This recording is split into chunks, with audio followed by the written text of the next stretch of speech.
Good afternoon, good evening, and wherever you may be. This is Zia, and welcome to Crypto Polaris. Today, we're going to talk about the Crypto Week. What does that mean? The United States Congress is going to pass quite a few laws today that they are going to approve all of that, and it's going to go to Donald Trump for his signature. There's lots to talk about. It is the crypto week, and this will be exciting. And let's get started. Okay, agenda. There are quite a few things to talk about. We're going to talk about the Genius Act and the Stable Act. What's the difference? It's called Genius Act in the US Senate, and it's called Stable Act in the US House of Representatives. So now collectively, it's being called Genius Act. So this has major, major implications, and I'm going to get into all the details shortly, but it is going to impact quite a few things that are used as a payment rail. So what does that mean, Zia? Well, there are things like FedWire, FedNow, chips, ACH that we all use in the United States of America that moves about $2,000 trillion. Let me repeat that. $2,000 trillion that it moves around that is going to be directly impacted by the Genius Act. And I'm going to elaborate on that shortly. All right. And the companies like Circle, Ripple with their XRP, Ethereum blockchain, Solana blockchain, and many others are going to benefit because of the Genius Act. Most of you guys think it's just stablecoin. It doesn't matter. It's about USDC and USDT. Of course it is. But fundamentally, the whole financial system is being legislated and changed. And these companies and others are going to start to make money off of this $2,000 trillion that is moving around. So pay attention. I'm going to dive into it right away. Now, the next one is Clarity Act, and I'll talk about that shortly, but it actually clarifies who oversees what in terms of CFTC for commodities, in terms of securities for SEC. Anti-CBDC, exactly what it means. That's the central bank digital currency. It is going to not allow US government to create a USDC type or USDT type, and we'll get into that shortly. And then tax bills, which is important for us to talk about. I heard someone today say, hey, this week the Congress is going to make sure, and Donald Trump is going to make sure there are no capital gains tax on any crypto, including Bitcoin. 100% wrong. And I want to explain what this particular crypto tax bill has. All right. And of course, the floodgate of money that is going to come into our crypto world and also the Bitcoin world. So let's get to the next one real quick. All right. At a high level, as I said, US government today, this whole week, for next 4-5 days, are going to be working on all these crypto legislations, Genius Act, Clarity Act, Anti-CBDC Surveillance Act, and the tax bill. And ultimately, I'm going to talk to you about how much money that is going to come into this crypto. All right. So, as I said, we talked about what is the Genius Act, what is a Clarity Act, what is an Anti-CBDC Act, and Lummis Act. So, why don't we just dive right into it and get into the details of what these are about? So, let's tackle the Genius Act. All right. There's Genius. It's actually an acronym. Now I can't remember what it stands for, but you can Google it and see what Genius actually stands for. As I said, it's also known as Stable Act in the House of Representatives. So, number one, who it regulates. It regulates all the banks, all the OCC governed non banks. OCC is Office of Currency Controller, that's the feds, and the state regulated entities under certain size. And I'm going to explain that. So now we have a framework for regulating all of these people that are going to be creating the stable coin. All right. Second, yes, every one USDC, there must be one US dollar backing it. No exceptions, one for one. Now, it doesn't have to be just cash money. It can be in the form of a treasury note. It can be in a form of tokenized type of currency, but the value must be one for one. And so this is very, very important because USDT got themselves in a lot of trouble by holding all sorts of fancy cryptos and things like that they were violating some of the rules and they were sued by SEC and various other states. And you can Google and learn about that. USDC, on the other hand, has been quite good, and it's made by Circle. And there are some comparisons. And I actually did a long formatted video that you can look up that compares all of these things with respect to state. Number three, transparency, transparency, transparency. Very, very important. If I'm going to buy USDC, I want to know they're being audited.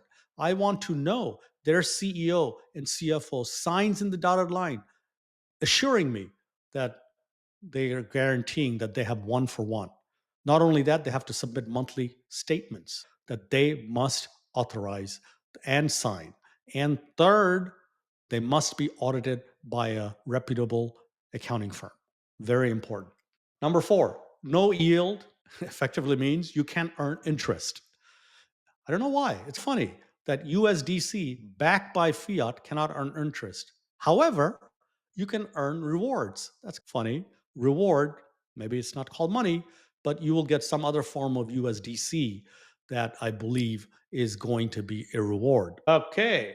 Oversight, number five, very simple. If you're larger than $10 billion stablecoin company, you will be governed by the federal government.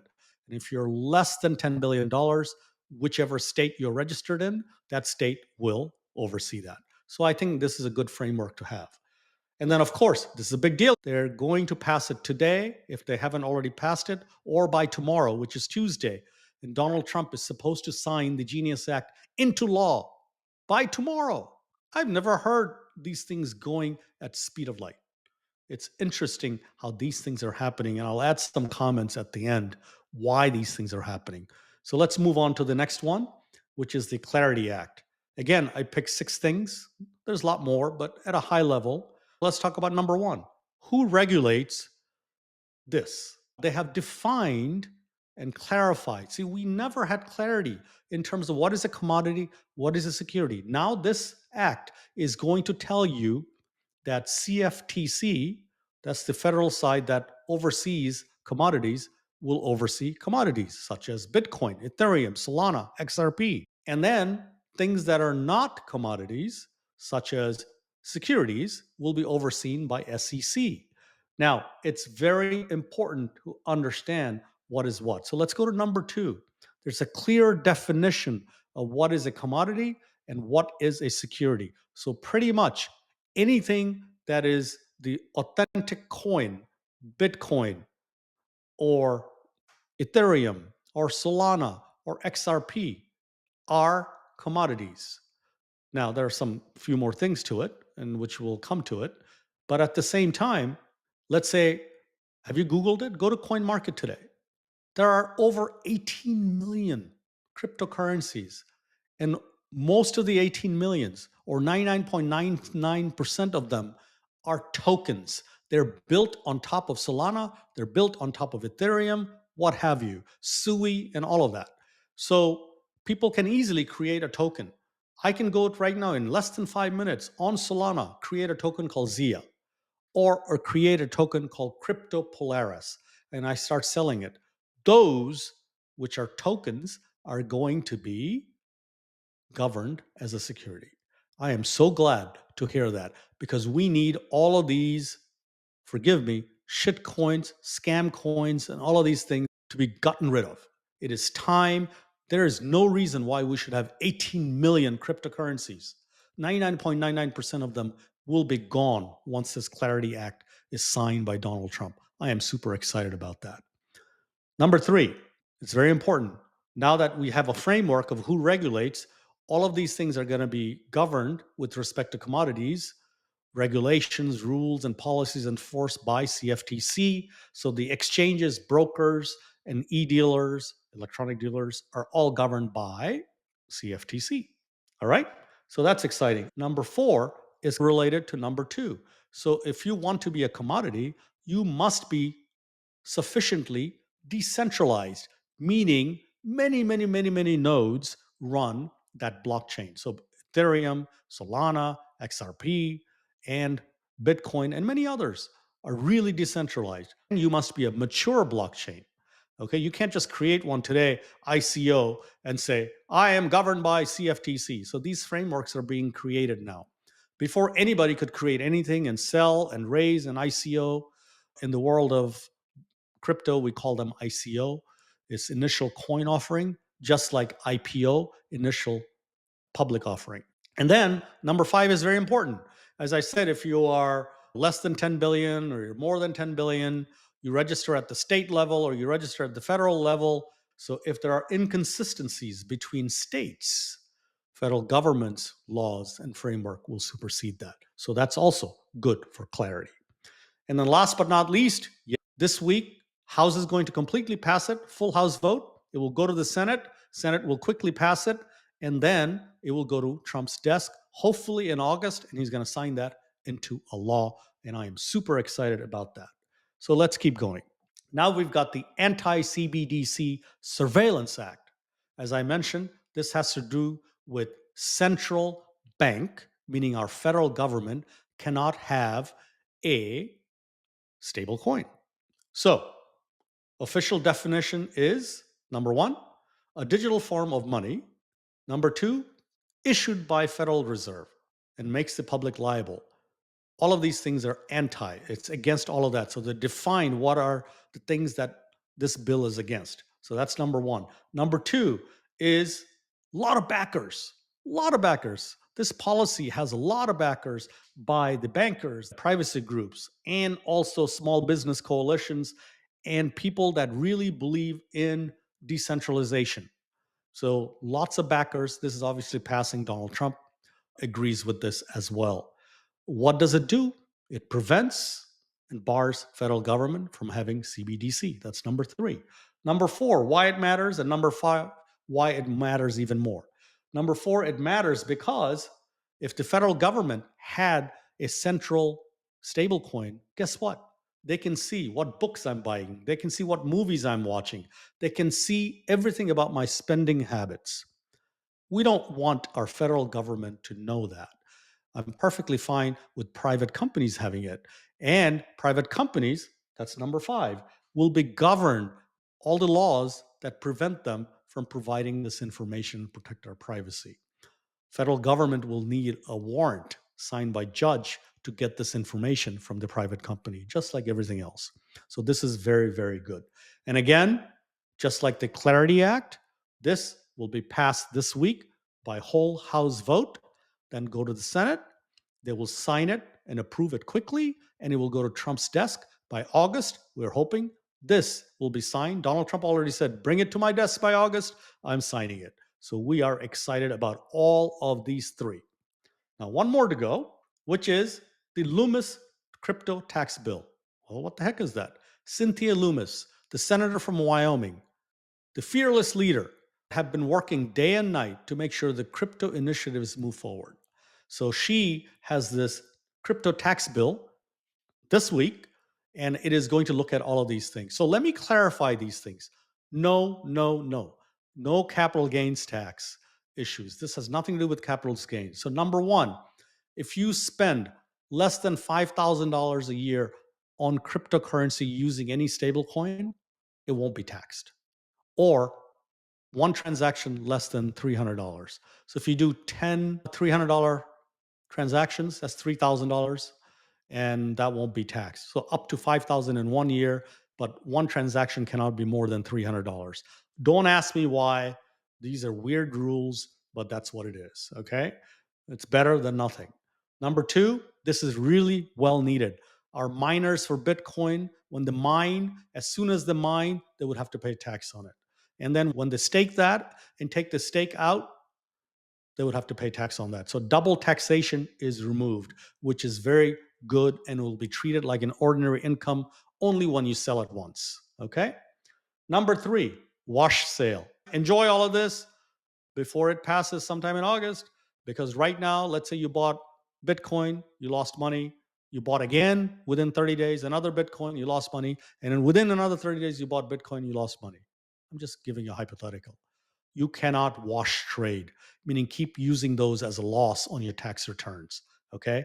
Just like stocks and others, welcome to legislation. Now, crypto will be legislated the same way stocks and others get legislated, which is no wash sale. And then number 4, crypto lending. Very simple. This is really meant for banks and others that will allow them to lend it out, make money until you actually cash out. You don't have to pay taxes on that. So it will be based on adjusted basis. So there's a lot more to this, but at a high level, I wanted to make sure you understood what crypto laws that they're working on this week, which is the Genius Act, which is the Clarity Act, which is the Anti-CBDC Act, and now the crypto tax. So all of these put together takes me to the next slide. This is not an exaggeration what you're looking at. Within 2 years or less, probably within a year or less, about $200 billion are going to be opened up in Bitcoin. It will flood into Bitcoin. This is the estimation by financial analysts, actually, that released this. That about $200 billion worth of Bitcoin will be purchased through ETF and or the standard spot exchanges. That is a lot of money, a lot of money. And then stablecoin, that Genius Act, once that's done, and remember what I mentioned, FedNow, FedWire, and all of those, $2 quadrillion or $2,000 trillion. That's what this is about, guys. This is about this 5 trillion is estimated by JP Morgan, saying that today's stablecoin market is about 200 billion. Within 2 years, it's going to be 5 trillion. I think it's going to be a lot more than 2 trillion, but let's use that. Last but not least, just about everything you and I know is going to get tokenized. We're going to be able to trade stocks 24 hours a day, 365 days because it's been tokenized. Real estate is going to get tokenized. Everything you can think of is going to get tokenized. And that's going to bring in so much cash into the crypto world. So get ready. Bitcoin, Solana, Ethereum, XRP, Circle, many others are poised to keep growing and growing and growing. So I am super, super excited about all of these things. This is not financial advice. This is all about making sure that you understand what is happening this week. And it's very important. These big boys, the bankers, the corporations, the government, Donald Trump, Congress, they are all working together to change this financial system right under our noses. Pay attention. Pay attention to these things, these crypto laws that are being changed. This is going to impact everything that we know. And I am so excited that this is going to grow the Bitcoin market and all the other crypto markets. So, welcome to the new era of financial systems that are being changed this week. Okay? Thank you very much. If you liked what you heard, please give me a thumbs up, like everything, subscribe, turn on your notification, and of course, DM me, message me, and comment. And I will see you next time. Take care. Thank you very much. Bye bye.